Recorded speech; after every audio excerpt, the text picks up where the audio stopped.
With DLC for Spider-Man getting closer and closer, it's hard not to think about what would be cool to see as downloadable content. Last week I gave you guys a taste of a new series on the channel where I told you all how I thought Daredevil would function if he was introduced to the game, both in terms of his gameplay and in terms of the story behind his becoming playable. This week we're going to do the same thing, but with Deadpool. Let's get right into it. Mild spoilers for the story ahead.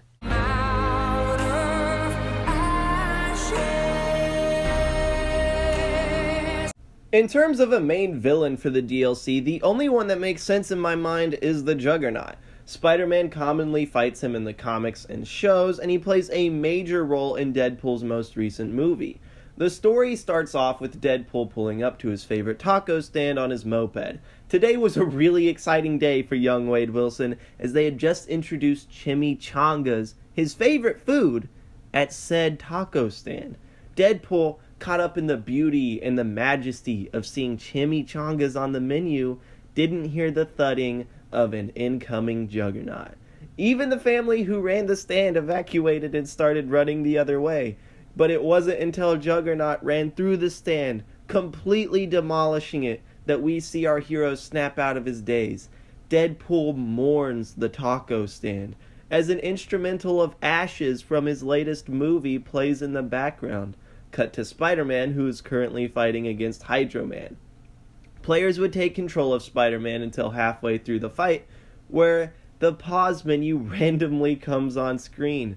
Deadpool then walks in the middle of the screen and starts complaining that in the Daredevil DLC, the player got to control Daredevil from the very start. And then Deadpool promises that the developers can remove the blood from all of his shooty and stabby attacks to keep the game's rating the same. But they have to let the player control Deadpool now. Cut back to Deadpool, who the player is now controlling in free roam. Deadpool is looking for his best buddy Spider-Man and joins the fight against Hydro Man, to Spider-Man's dismay.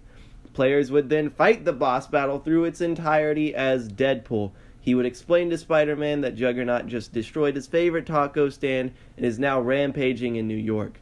Spider-Man immediately swings off in pursuit. He cannot have the Juggernaut tear down his city. And of course, Deadpool hops onto his moped and follows the webhead closely. Out of nowhere, a metal tentacle rips Deadpool off of his moped, and the next boss fight begins. Deadpool can crack a joke about how this is just another shoehorned villain in a superhero game that comes out of nowhere, but he still needs to handle Omega Red. Omega Red would battle a lot like Kingpin mixed with one of the demon's whipped enemies, and Deadpool would have to make him vulnerable using incendiary grenades before being able to actually damage him. After this boss fight, Deadpool finds out that maybe Omega Red wasn't as shoehorned as he believed, and that he and Juggernaut formed the Lethal Legion. Deadpool has to go and track down Spider-Man using the distant loud thuds of the Juggernaut, but along the way, Wade has to stop multiple times, cleaning up a lot of the lower Lethal Legion members. Finally, our hero manages to catch up to Spider-Man, and they have their final fight with the Juggernaut. The player would control Deadpool here, and they would give directions to an AI Spider-Man like in that one Mary Jane segment. Deadpool's goal is to distract Juggernaut and use Spider-Man to steal Juggernaut's helmet. Then the player would be able to actually damage the Juggernaut. The way I see this boss fight playing out is that Deadpool would use gas grenades in an attempt to slowly cause Juggernaut to lose consciousness. Once the fight concludes, Deadpool rides off in the sunset on his moped, and Spider-Man locks the Juggernaut away at the raft. The aftermath of this story has Peter Parker watching TV at home, seeing Jameson come on a talk show that he usually likes. Jameson is discussing the newest threat to New York, mutant kind. Jameson would give them the old Spider-Man treatment, mentioning how mutant criminals still roam New York and that they're all menaces, and that even one of the people who tried to stop Juggernaut was a reckless mutant with guns and swords that did more harm than good. While the player knows that not every villain involved is a mutant and that Deadpool certainly isn't one, Jameson and the general public of New York aren't aware of that fact. This will indeed have major ramifications for my next DLC concept, Iceman. To clarify, Juggernaut and Omega Red formed a new lethal legion led by them. This is an extremely loose interpretation of the team from the comics. Basically, Juggernaut and Omega Red lead a legion of generic mutant criminals against New York for reasons currently unknown.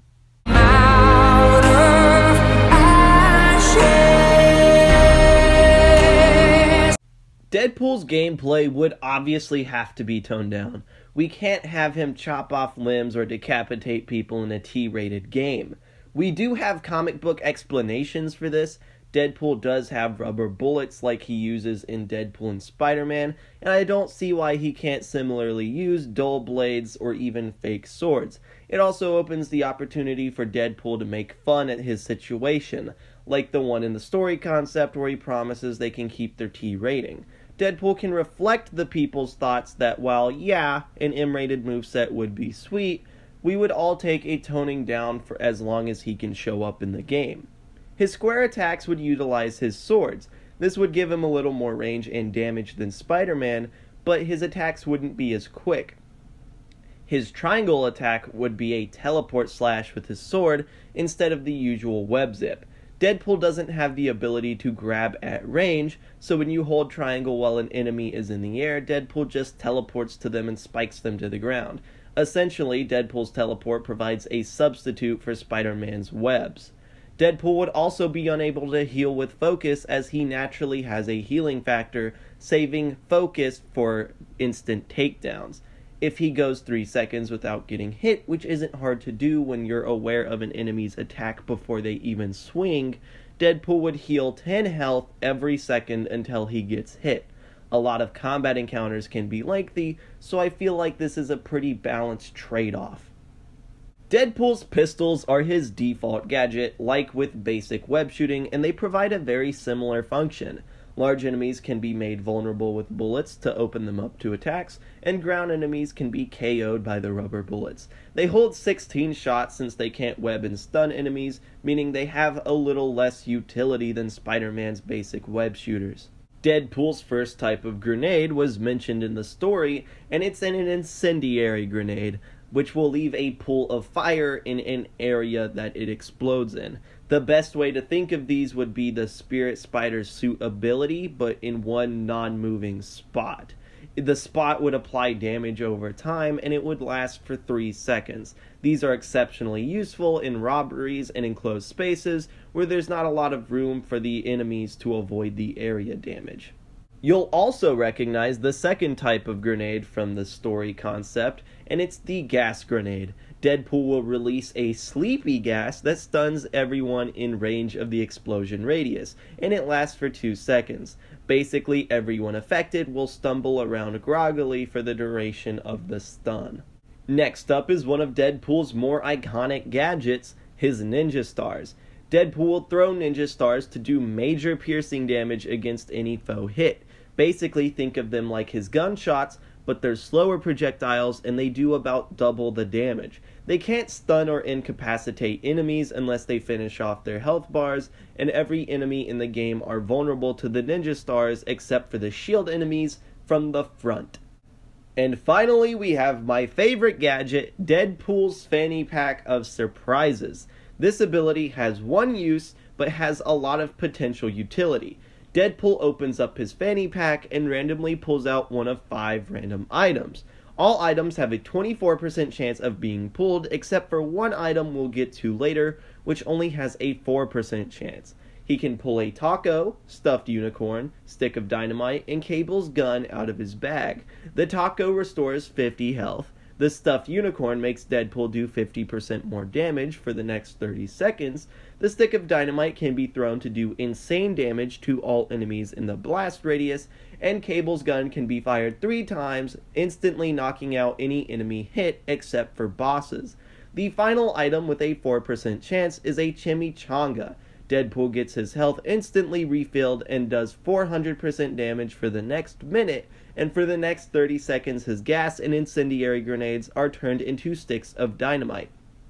This fanny pack is also a one-use item because it's more focused on fun and random chance than balance. Pretty much everything in this fanny pack is amazing, so it'd be kind of overpowered if you could just use this ability every minute off cooldown, you know? In free roam, Deadpool can use his teleporting to mimic a web zip. The same small circles are used and he presses the same button, teleporting him to that point where he can launch himself with the X button, just like Spider-Man can.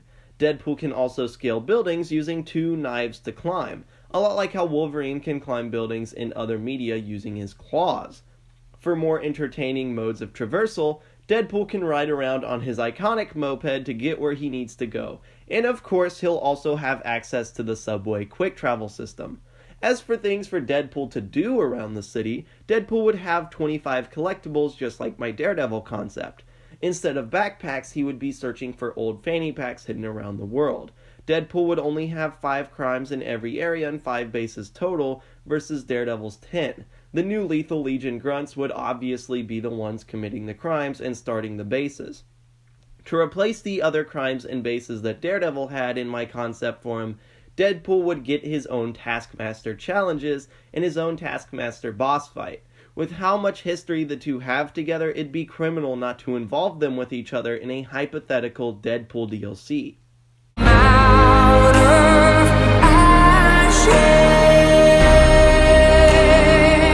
Of course, Deadpool would have his own suit powers, upgrades, and wearable costumes.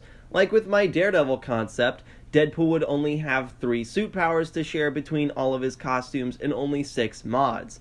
This is because I think it would be weird for a new character to have anywhere near the amount of customization as Spider-Man does in a Spider-Man game. Getting started with Wade's powers, he has 1, Teleplode, where Deadpool teleports between all the enemies in his general area and drops an incendiary grenade on them. Whirlypool is where Deadpool holds out his swords and spins like a top, becoming a Beyblade of death. After he lets it rip, he can move around as he wishes, doing heavy damage to any enemies hit. I want to note that this is my favorite of his powers. And finally, we get Healing Factor Plus. Deadpool constantly regenerates health over time, gaining 10 health every half second for 20 seconds. As for his suit mods, Deadpool has access to 6, as I said earlier. Deadpool takes less melee damage, Deadpool takes less bullet damage, Deadpool does more bullet damage, Deadpool generates slightly more focus, Deadpool gets an additional 25 HP, and Deadpool's gadgets can each only be used once. However, his fanny pack of surprises now has a 50% chance to draw the chimichanga. Use this one for extra chaos and to make the game a little easier for you. Now we can finally get to the actual Deadpool costumes. His default look would be an Insomniac version of his classic red and black. I would imagine it'd look something like Marvel Ultimate Alliance 2 Deadpool. His first alternate costume would be the actual classic red and black Deadpool tights. Number 2 would be X-Force's gray and black tights. Then number 3 would be the Ultimate Deadpool tights. And number 4 would be Unmasked Ultimate Deadpool because he has a very unique look. Number 5 would be Pirate Deadpool for all of your plundering needs. Number 6 would be French-made Deadpool for all of your cleaning needs. Number 7 would be X-Men Deadpool for all of your X-Men cosplay needs. Number 8 would be Ronin Deadpool or Watari Deadpool for all of your feudal Japan needs. And number 9 would be Deadpool the Kid for all of your cowboy or Old West needs. Number 10 would be Deadpool in his undies, so you can play through the DLC with Spider-Man and Deadpool both wearing their underwear in all of the cutscenes. Number 11 would be the movie suit for Deadpool, and number 12 would be Ryan Reynolds. Just play as Ryan Reynolds, voiced by Ryan Reynolds. Believe me, he would be happy to do it too, if you asked. He really does love this character. Thank you all so much for watching this video. If you've made it this far, I really do appreciate your support. This video series is once again just for fun. I don't expect to see any character mentioned added to the game. I just like theorizing about how characters that Spider-Man is connected to in the comics would work inside of Spider-Man PlayStation 4. If you enjoyed this video and you want more juicy and nerdy content every Monday, Wednesday, and Friday, make sure to subscribe. For updates on when future content will drop and what future content is dropping, I highly recommend following me on Twitter or joining me on Discord, where I regularly talk to subscribers and even play video games with them. When future content drops, make sure you have that notification bell on so you get the notification, and so you're like, oh, here's the future content that he's been talking so much about. I'm really happy I turned on this notification bell. And if you really like being a doll, go ahead and like, comment, and subscribe, all of which go a long way in supporting the channel. The next character in the series will be Iceman next Monday, who is personally my favorite concept I have ever made. So with all of that said, I'll smell you guys later.